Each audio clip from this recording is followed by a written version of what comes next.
make sure you follow us on Facebook, like and subscribe to our YouTube channel, and of course, hit the bell to activate notifications that will remind you when we're on. Please be sure to leave us a comment to let us know how we're doing. We'd love to hear from you.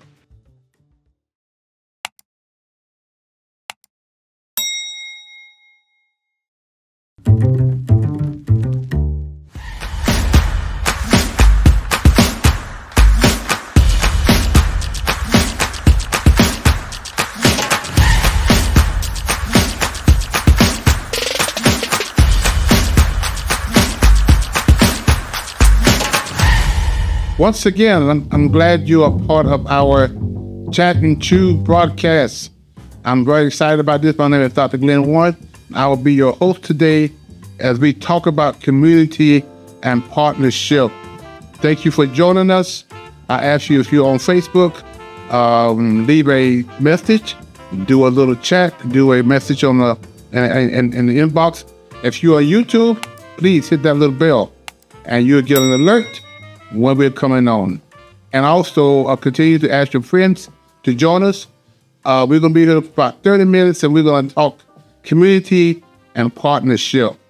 And I'm excited today because I have two guests that I just recently met, and I just wanted them to come and talk about what they're doing, how they're doing, and our partnership together. Father Forever is all about partnership. We cannot do this alone. And today I have Mr. Glover and Mr. Preston in our studio, and I just want to welcome you guys for coming, being a part of our broadcast, and I'll say to my audience, please get a cup of coffee and a Danish, and let's chat and chew. All right, so Mr. Preston. Yes, sir. I'm going to start with you. Tell us a little bit about you, Okay. and then we'll get into your organization and what you do.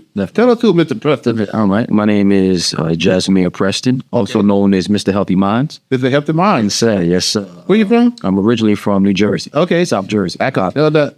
I don't know if there's a northern, what it is. That up north. Okay. That up north dialect. Yeah. So Okay. I transitioned to North Carolina, I'm going to say in 2001. I attended St. All. Really? Yes. What year? So 2001 to 2005. Oh, guess So, what? yes. I went to St. All. Did you? Come on, that. Come on, that. We were, I'm not just kidding. I did go. It's been so long ago. It's been long. 1976 to 1980. Oh, wow. Wow. Okay. Yeah, like that was a while ago. Yeah. Wasn't even thought about. Well, you wouldn't thought about that. But look, wise lessons came out of St. All. Okay. And I'm thankful I had the opportunity to go.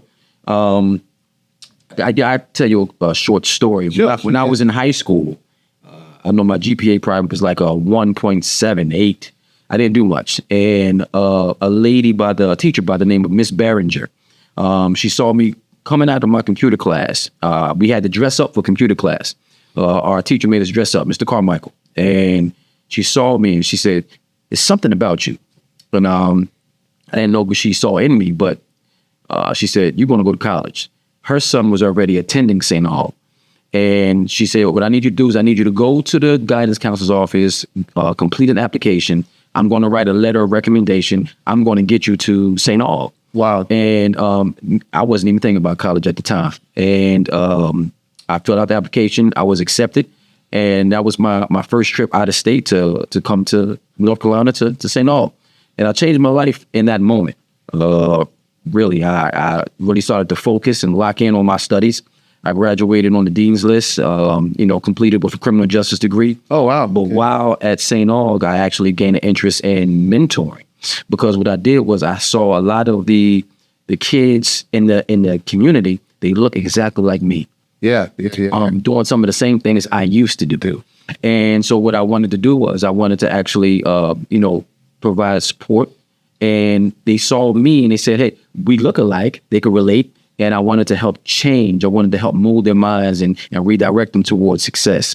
And a friend of mine, she said, "Have you ever thought about becoming a therapist?" I said, "I never thought about it." She said, "You're already doing the work. You just have to go to school for it." Just like, right, go to get your master's and focus on therapy. And that's what I did. So from there, I went to Walden University. Okay. I graduated from Walden and studied, did my internship, and now here I am.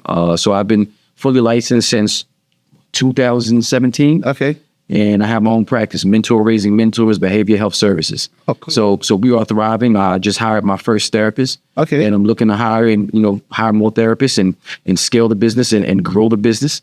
Cool. And hopefully I can have more units in this area, Charlotte, and I want to go back to New Jersey where it all started to my community. Wow. Tell us about your family. Family, oh man, it's a wild story that my father was incarcerated the whole time I was came up. Grew up without a father present. He was locked up, so my mother and my grandmother helped raise me. Okay. But I still had a connection with my father because I would visit him. And it's funny because we had a conversation a few months ago, and he said to me, he said, "You know what? It was God's purpose for me to go away." And I asked him, I said, "Well, why do you say that?" And he said, "Because if I would have stayed home, you would have ended up like me because of my influence. And that influence would have impacted you, and you would have, been in the streets like I was in the streets." Wow. So it was meant for me to go away so you can become who you are today. Wow. So that was very powerful for me. And my father's a very stand-up guy. He's home now and owns his own business, trucking business. So he's doing his thing. And I come from good stock, man. My family, they were very supportive, are very supportive. My mother's a hard worker, worked 2 or 3 jobs. And growing up, I was a latchkey kid. Wow. So my mom would work day shift, night shift, and I was staying home by myself since I was about 7 years old. Had to walk myself to school, my mom would wake me up and prepare my breakfast or prepare my dinner using those TV dinners. You remember those? Yeah. They used to have a brownie inside the yes.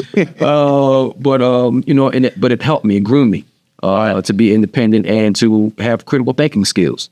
So when I came down here to school, I remember asking my mom, "How can you help?" And she said, "Baby, you gotta figure it out for yourself." And at the time, I didn't understand. I said, "I need support." But what she was doing was she was giving me that push. Push you off the nest. Push, yeah, she had to. Yeah. But because now anything that I face, any challenge that I have in life, I know I can overcome it with the strength of God, right? And hard work, prayer, hard work, faith, and just continue to keep working, and you will overcome anything that you are challenged with. So I'm not afraid to encounter challenge or setback because I know the setback is a setup for success. Right. You married now? You got kids? Yes. So I'm divorced. I was married. I have 2 children, 2 beautiful daughters. I have a 19-year-old who's about to turn 20 in May. She's actually attending Hampton, so she's at Hampton U. Okay. And my daughter is she's out in the lobby area, and she's 13. And they're both excelling. They're doing very well. Right. Good students. They're doing what they're supposed to do, involved in dance, theater, singing, everything, volleyball, everything. So I'm happy to be alive and happy to be that example for my children. Yeah, cool. Yeah, that's good story. I'll tell you my send-off story in a little while. Come on now, you got a little send-off story. We all got a send-off story. What doing? I was in Lynch. You was in Lynch, okay. First of all, I was Atkinson. Okay. And then I was in Lynch. Okay.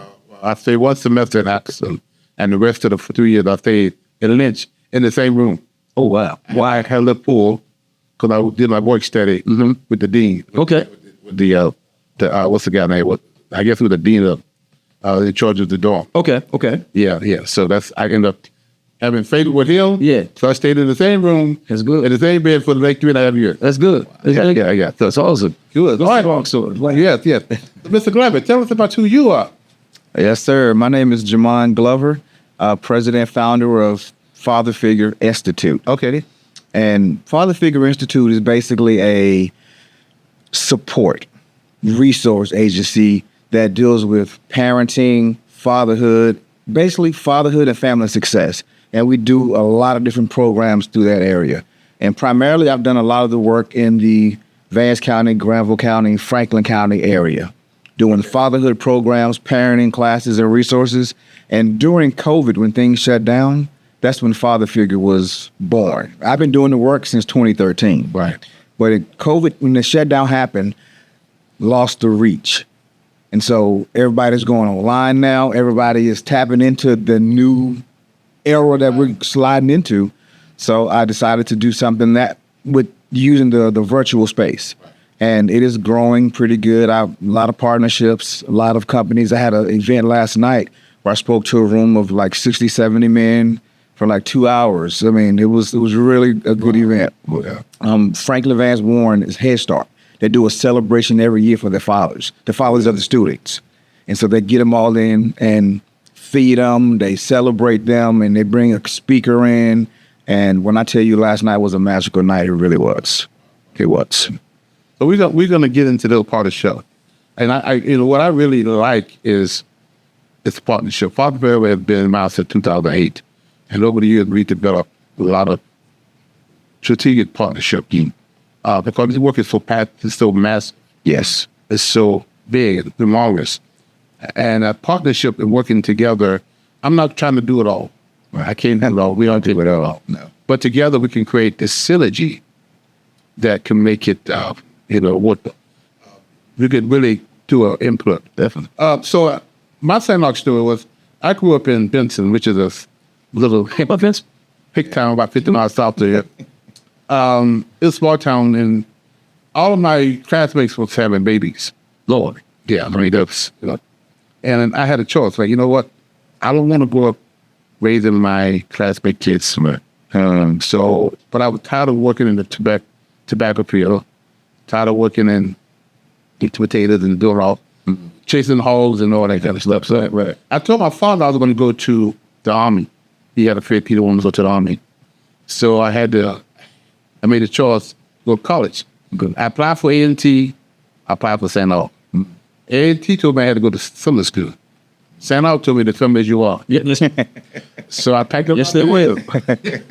I'm going to St. Aug. And my first semester, my first year, Taylor Hall was back then the club. Okay. They did something in the daytime, I don't know what they used it for. But at nighttime, it was a club. Okay. And every night, every Thursday, Friday, Saturday night, I was in that club. Dancing my butt out, doing whatever. Yeah. When at the end of my semester year, I had a 1.8 GPA. Oh, so you can relate. I can relate. So they told me, either I pull up my grade point average, or they're going to take away my BEG, my BEOG. From then on, my club status changed. That's right. From Taylor Hall to the library. That's right. And every Monday through Thursday, I was in the library, and I brought up my GPAs good. I never get to 4.0, but I was like close to it. And I graduated, and I did well. But St. Aug helped me change my life around, because I grew up in the country, and that's all I knew was that. Right. And so when I got the opportunity to have fun, that's what I did. You took it. Until I realized that I'm not going back to business. That ain't gonna happen. Right. And I know if I would get kicked out of college, I'm going back to. That's right. And I said no. So they grew me up. It was me realizing that my choices now was going to get me in trouble. You had to party with the books. That's part of the books, and that's what I did. I parted with the books, and I, gave my life to the Lord. And I was running from God for a long time. And when I started going to college, I was going away from Him. Remember, I didn't to Him. Yep. And so that kind of changed my life as well. So I am a retired social worker / case manager / therapist, whatever you want. Senior practitioner was my last title working for Wake County Human Services, where I work with people with SPMI, which is severe persistent mental illness, and mental retarded and substance abuse, duly diagnosed. And a lot of our clients came to us depressed, angry, mad. And a lot of times when I did the biosocial, when I asked them about their home training, their parenting, that box was unchecked when it comes down to where your father is. And so a lot of my clients now, men and women, are angry and they're mad and they are frustrated, and a lot of times it's a lack of fatherhood. I grew up in a household with my dad. Me and my 6 siblings had the best father a kid could have. He was a good man. He worked 14, 16 hours a day, almost every day. My mom was a stay-at-home mom.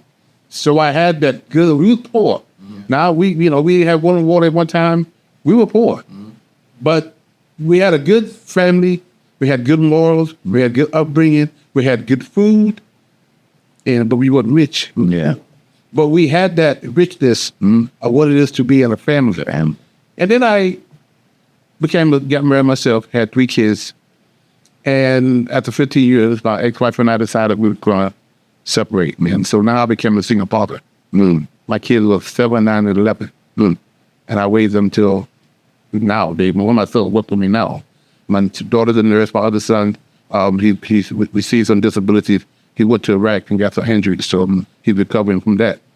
And then I started working in the field as a social worker. Now I've seen the devastation of people who were brought up without their dad. Yeah. And how that affect as adults their life now. So I feel like I got blessed with all 3. I know this to have a good dad.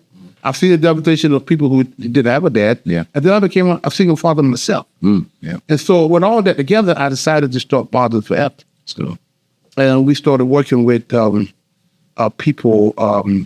And back to you, Mr. Preston, tell us about some of the work that you're doing in the community. We said mentoring men to be mentored. What is that? So I attend Vision RDU. Shout out to Pastor Jerome Gay. Okay. So I attend Vision RDU, and one of the principle of Vision is disciples making disciples. Okay. And what I base my company off of is that. So my philosophy is the domino effect. So that's why we have mentor raising mentors. So I feel like if I can take young men in the community and create leadership within these young men, I can't reach who they can reach. Right. But they can. Right. So create leaders to create other leaders. And through influence, through positivity, through being involved in activities, and making correct and positive choices. So if I can mold that, just one leader, he can mold 10. Right. And that 10 can mold 20. And that 20 can mold 40. So it's just a domino effect. And that's what I wanted to create with my program. So I mainly focus on ages 6 to my range is 6 to 65, but majority of my clients are, I want to say, mostly teenagers. Okay. So I work with a lot of teenagers. I work in the schools in Durham. I have a contract with about 3 schools out of Durham. So during the day, I'll work at the school, pull students from class. We'll sit, we'll talk, we'll discuss. We'll go over their social emotional skills. We'll help them with their problem solving, help them understand themselves. Yeah. It's funny because some children do have fathers in the home and they still struggle. Yes. They still struggle because a lack of foundation. Yes. Maybe dad didn't have foundation growing up, right? So he doesn't know how to provide foundation for his own family. Right. So even though he's there, he's either running the streets or not providing them the skills needed for them to grow and to be successful. Right. So I like to be the example and to be able to show them, hey, just because that's happening at home doesn't mean that you have to emulate that. Right. You have to be a part of that. You can be different. Right. And that's what I'm preaching. And that's what I'm working on with a lot of my clients. It's funny because growing up, not having a father present, I always look towards the shows, the TV shows, the Carl Winslows, Uncle Phil, the Danny Tanners, and people like that. I would in the Cosbys, the Cosby Show and everything was right before. Yeah. So I use those men as models. And I meshed it, and I created, an idea of what I wanted to become as a father. I always knew I wanted to be active. I always knew I wanted to be involved. I wanted to be the loving father, but still stern because, hey, we focus on these goals. Let's get these goals accomplished. Yeah. But still loving with open arms. Yeah. It's funny you said that. I was with a bunch of men, what the Bible said, it's a group of men that we have, and you hear some people say, the Cosby was an unrealistic black show. You can't identify with the Cosbys because, and this was a black guy.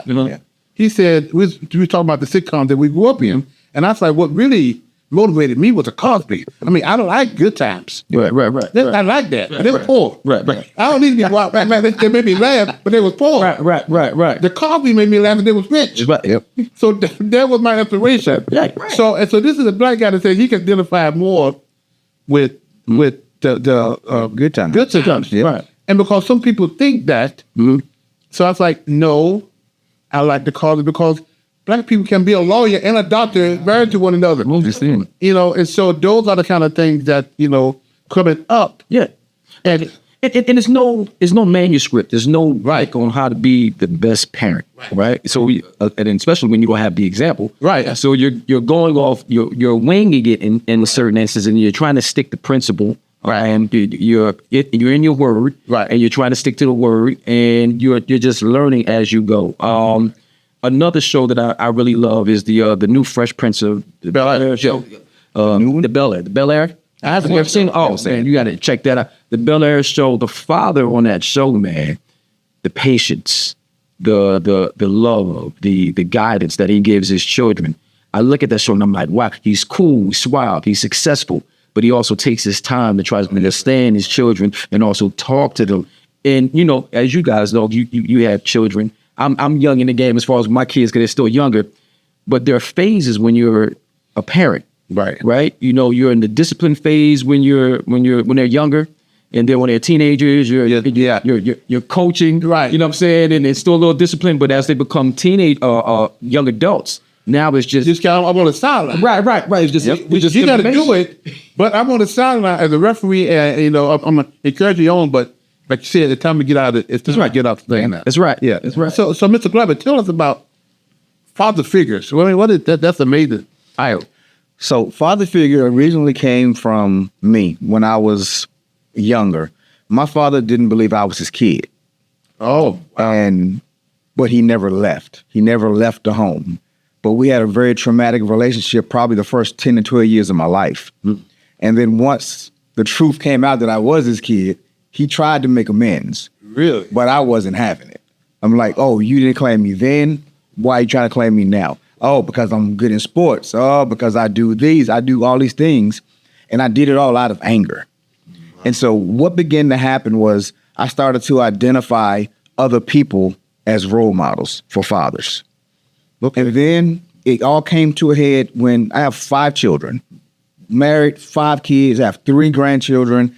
And my oldest son. You look like you don't know older than 25. My oldest son is 25. My oldest daughter is 28. How old are you? 49. Wow, man, you look good to be 49. Like kids keep it young, man. And so when my oldest son was 4, I went to pick him up from the neighbor. And door opens, he sees me, he instantly face drops. And I'm thinking he just don't want to stop playing. But I go to pick him up, and as I'm picking him up, he's falling back crying, and he sits up, he looks me dead in my eyes and says, I don't want you to be my daddy. I want him, pointing at the neighbor. Wow. Now, my whole life I said, if I ever have a kid, family, I'm going to be the best dad ever. Right. I was obviously failing in that mission. But I checked the boxes. I'm providing at a high level. I'm protecting. I'm here. I'm present. What am I missing?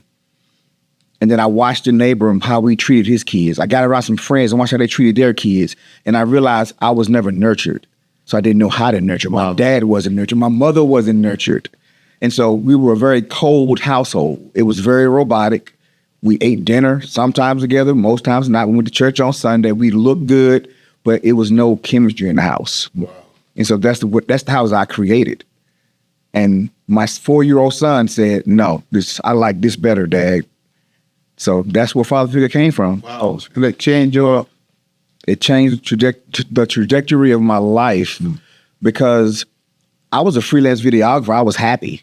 And then I got into a car accident or a motorcycle accident. Broke my whole right side, femur, ribs, ankle, everything. I couldn't hold a camera anymore. I couldn't go sit on set because I'm a liability. Right. And so a friend of mine called me and said, hey, man, this nonprofit is doing a fatherhood program, but we can't find anybody qualified enough to teach it. And I'm thinking, I don't really know anybody that could do that. And she said, fool, you. She said, you an amazing dad. I'm like, nah. I'm still trauma from my son. And I went in because I needed a check to keep coming because I hadn't worked in 2 years.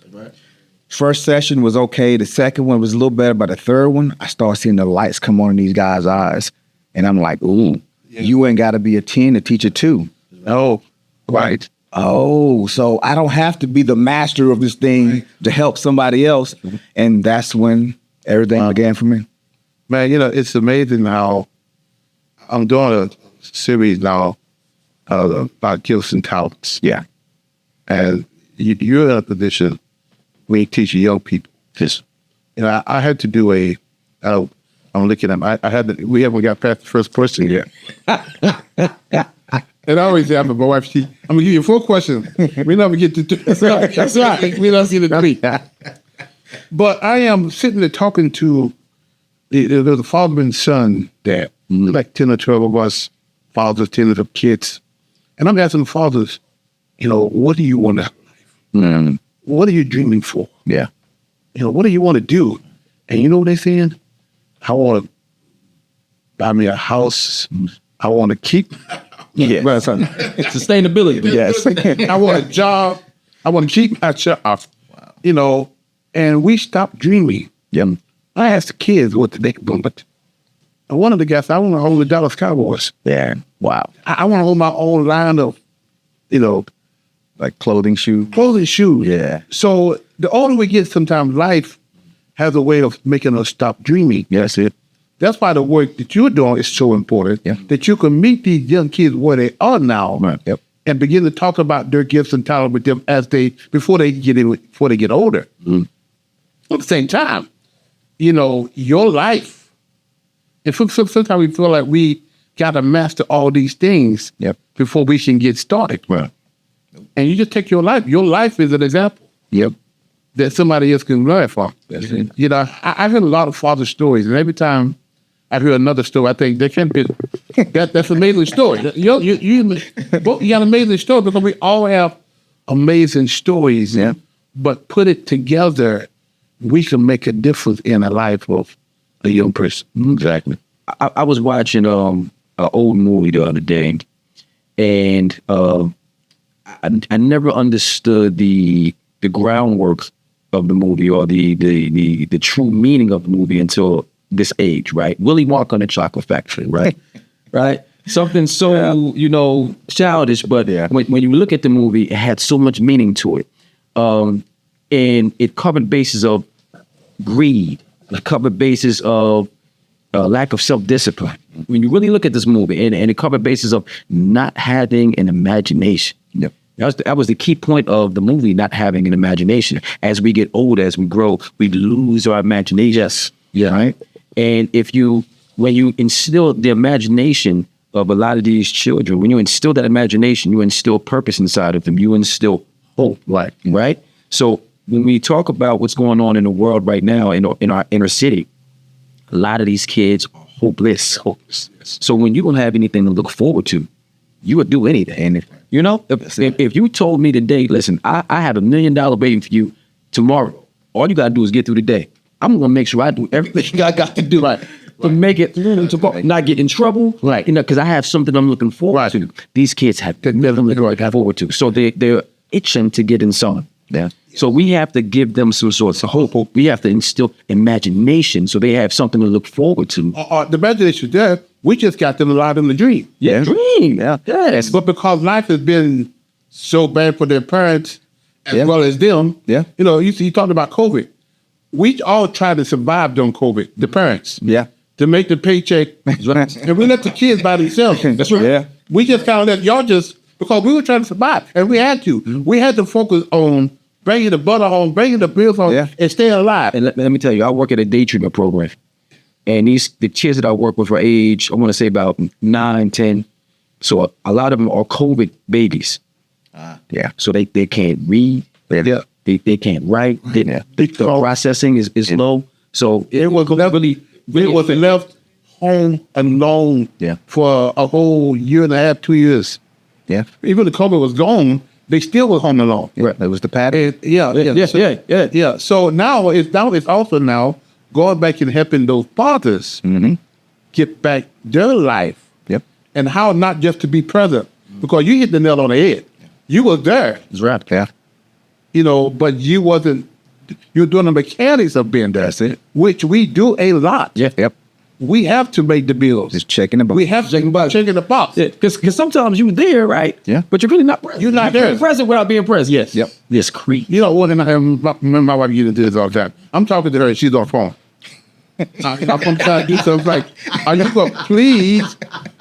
But She gonna get you out of here. I'm scared to go with that. but I want you to be present. Have you ever gotten in your car and you drove all the way home? And don't know how You don't have to get there. Yep. Right. I mean, you stopped at every light. Every light. You went by. You didn't speak. Fake. Same routine. Same routine. Muscle memory. Yeah. We live life sometimes going through the motion, Yeah. and we wake up one day and say, "Oh my God, how did I get here?" Right there. And we're living life on routine. That's right. Yeah. We haven't stopped That's right. to live. Yeah. We haven't been present to the moment. And our kids pick that up. Yep. Go play your game. And we don't say that. Sometimes we do. Yeah. But our non-attention to them send them that message that I ain't listening to you. But see, that's why I tell a lot of parents now, because the kids are being diagnosed with ADHD. Right. So Yeah. I tell parents, it's not necessarily that diagnosis that you need to worry about. It's lack of parenting disorder. Right. So you sit your child in front of the television and you expect them to because you got things to do and you want to keep them distracted. Yep. But when you put them in a school environment, it's hard for them to focus because see, when they're in front of the TV or iPad, they're on YouTube or TikTok and their attention is going like this because it's constantly something. Right. So when they're in school and they have to sit still and nothing's entertaining them, it's hard for them to really focus and back in. Right. So now they're moving all over. Because they're used to it. That's what they're used to. Right. That's what they're used to. So I tell them, take that stuff away from them at home and let them read. Give them increments. Give them 10, 20-minute assignments. Let them read. Let them reestablish the way that they think and process. So when they go to school, it's already routine. It's a muscle memory. So it's already routine. And then your child will be fine. But it's like this hard work trying to reprogram the parent. Yeah. And so that's why I stopped working with children, because I was going to the Boys and Girls Club, doing the speaking and motivating. But then you would get these kids excited, pumped up, ready to do new things. Go back home. Then you got to send them home. And the same environment. Same environment. And that balloon you just blew up, now it's inflated. Yeah, that's right. And that's why they lose hope. Yep. So you're going to get me hope, and then I go back home and it's down again. Yeah. And sometimes I run into that with the guys. Yeah. We show them how to be a co-parent. But when they go back and deal with their ex-wife, Yep. she done popped it. She popped that balloon. Yeah, I don't care what you learn. They ain't gonna work it. Don't bring that in. Don't I can tell that dude, keep them books. So they get excited because it sounds good and it's good. Yep. But in trying to work it out. Right. And I said, you do your part. That's right. You have no control over it. I can see it. Man. You do what you can do. Yeah. Baby, I learned some new stuff today. You're going to try it. Yeah. You're like, get out of here. You gonna try it? Yeah. You go try it over there. Try it in your car. Over there. Don't do it. Man, I tell you, it's they gave me my time before I started, and I'm already past.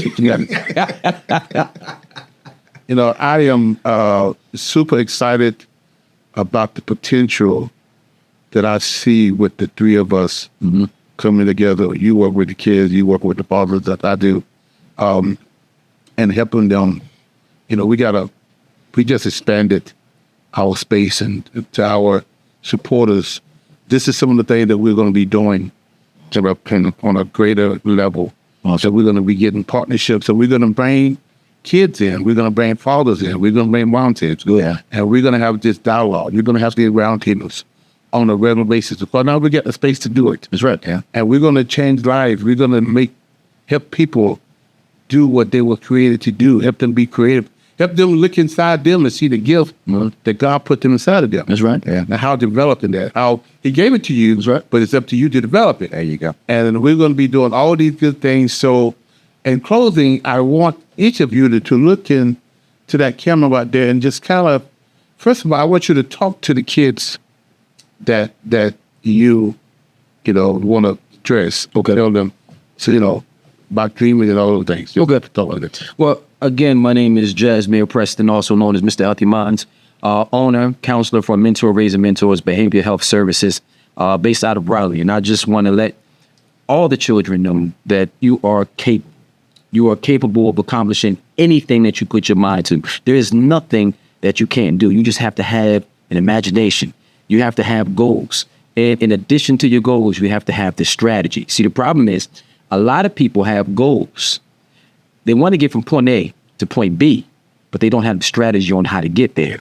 So you have to create the strategy to get from point A to point B. It's good to have goals. Right. But a goal is just something that you write down on paper, something that you have in your mind. But you have to create the strategies and you have to implement the strategy in order to be successful.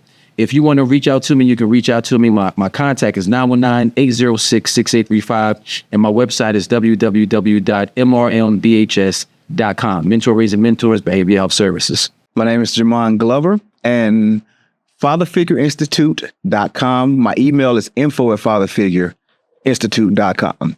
And for the fellas out there, the dads out there, we are providers. We are protectors. That's an innate trait that we have. But I got to ask the question, what are you really protecting?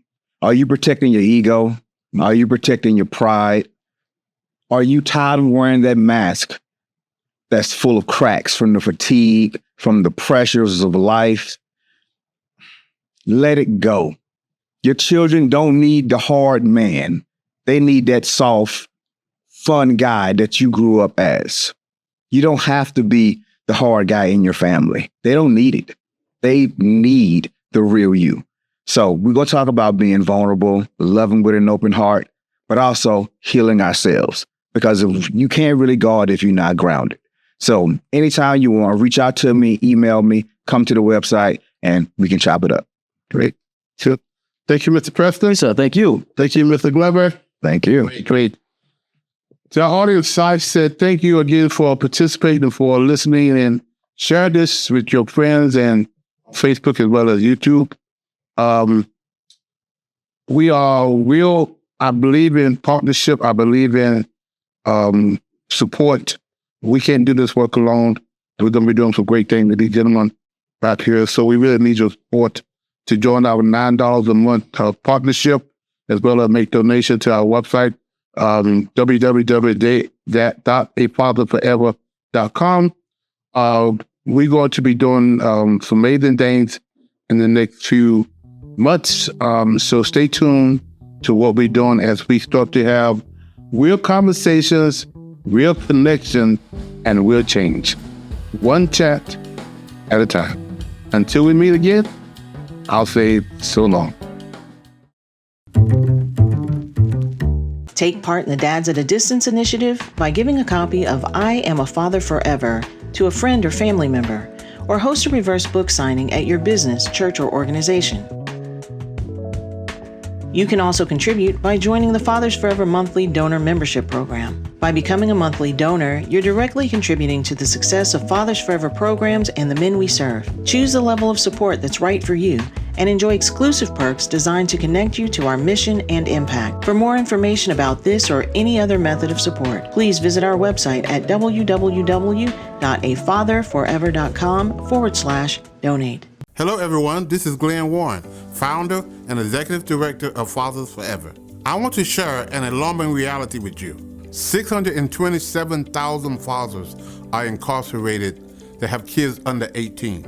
Now, there are 56,000 moms incarcerated who have kids under 18. The reality is there are so many more fathers incarcerated than moms. This is why I Am a Father Forever book exists. Now, I need your help. I am inviting you to help us get this book into as many fathers incarcerated as possible. Here's how it works. For your donation of $22, we will provide a book to an incarcerated father. Thank you in advance for helping Fathers Forever heal fathers and save families.